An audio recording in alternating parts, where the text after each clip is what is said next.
There's no hook. There's no plan. There's no real agenda for what this video is. Sorry about it being windy if it is. Today is probably one of the lowest days of my life.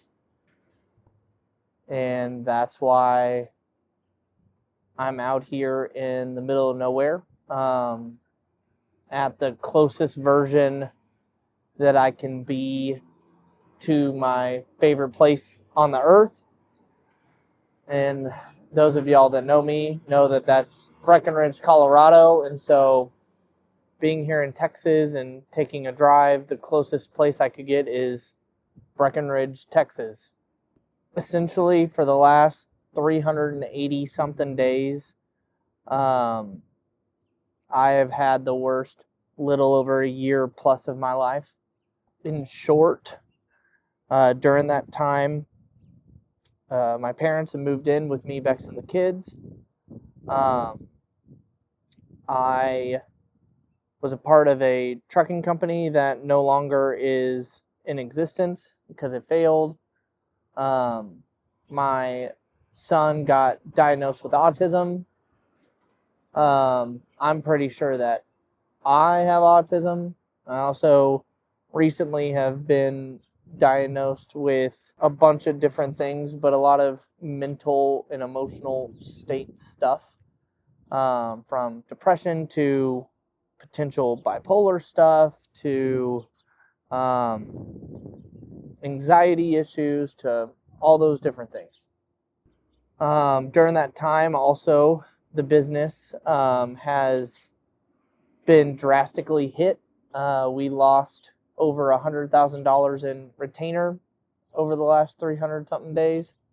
We're most likely going to be losing more here soon. And I don't know what to do. I know that what I'm doing, I was called to do. I do think that in a lot of ways I've been disobedient to that calling, as God called me to help churches navigate through the digital era. And in reality, I've only been able to do that for a very small group of churches and mainly one church. And that's not what I was called to do. I think in some ways a little bit of this is the disobedient piece. I think a little bit of it is I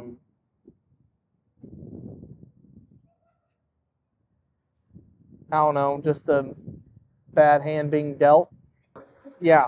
So essentially, there's a couple stuff moving forward that I want to do. Naturally, I'm a entrepreneur at heart, so I love starting businesses, making businesses, doing all of those kind of things.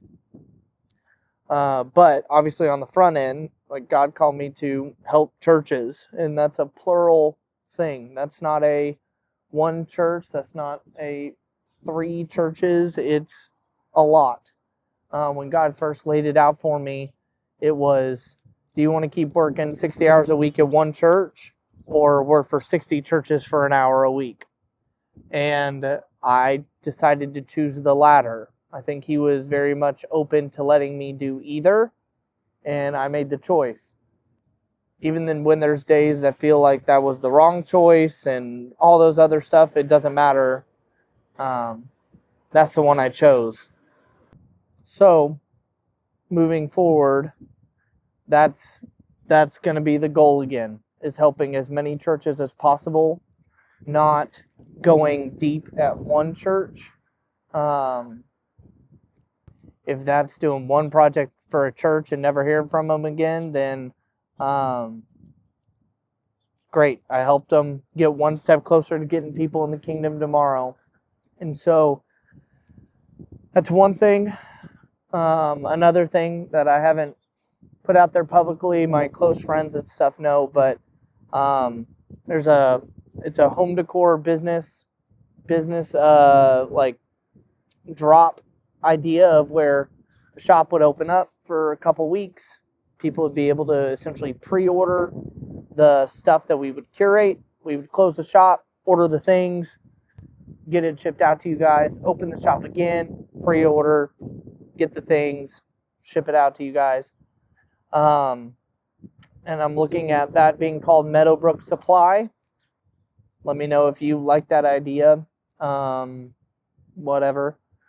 The other thing is more of a hands-on business of where it's Bub's services, of where essentially we do kind of honey-do list items, cleaning gutters, pressure washing driveways, pressure washing the house, fixing fence posts, small little projects that, sometimes your, spouse is able to do on a weekend, or sometimes they're not, or they may not have time. But instead of hiring a contractor or things like that to do it, we would be kind of an option to do those handyman honey-do list stuff, and want to probably start that. And honestly, that one's probably going to be the one that if things continue the way they are, I wouldn't be surprised if in the next 2 months I'm knocking on people's doors asking them if they need their driveway pressure washed, or leaves cleaned up, or whatever.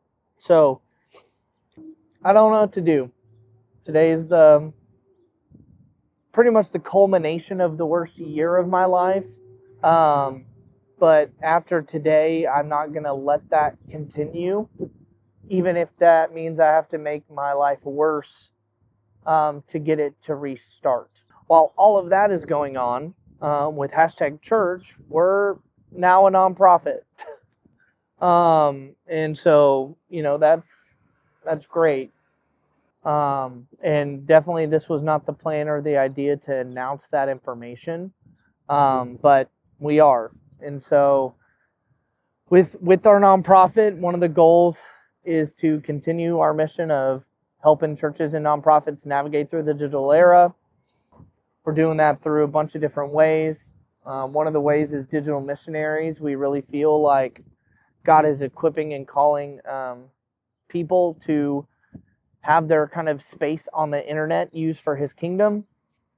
So whether that's a professional soccer player that does, halftime shows around the globe sharing the gospel, or if that's a YouTube content creator that's sharing her faith, to even, people actually overseas in the mission field, but creating digital content for the world to better know and understand what life being a missionary is. And you can donate and give to those people and do all of that, while also we want to be able to accept and receive donations to help churches. Some churches want to grow and do this digital thing, but they don't have the funds. And so with that, we would be looking for people and groups to come alongside and believe in the mission that if we create better Christian content online, more non-Christians are able to see it, because I believe personally as a Christian, we all should be making Christian content. I feel like it is our biggest and most prime opportunity to share the gospel to as many people as possible. And with that, I think by doing it, we're being a little bit disobedient. We have the largest audience we've ever had. I could right now post this video and it could reach 10 people. It also could reach 10 million people. And from that, there's no reason and no excuse for a believer in Christ to not sit there, jump in front of a camera, whether it's a cell phone, an actual camera like I have here, or anything, to be able to create Christian content. We're called to go, therefore, and make disciples of all nations. And with that, it's go, therefore, as you are already going, is what that beginning part really means. Well, what you're already doing is you're already on social media. Give it some good content. Instead of girls twerking on Instagram or whatever, I want people seeing Christian content on the front end, to be kind of that ceiling that everybody has to break through. if every person that's a Christian actually did that on social media platforms, then I think you would see a lot less bad stuff on social, and you would see a lot more good. That's what just brings us here today. So, like I said, there's no hook, there's no gotcha, there's no even real call to action for this. This is more for documentation's sake, to kind of show and say, hey, this is the bottom of my life, and then essentially either it continues down, which I don't know how that's possible, or things start to change for the better. Thanks, and hopefully I see y'all as things get better.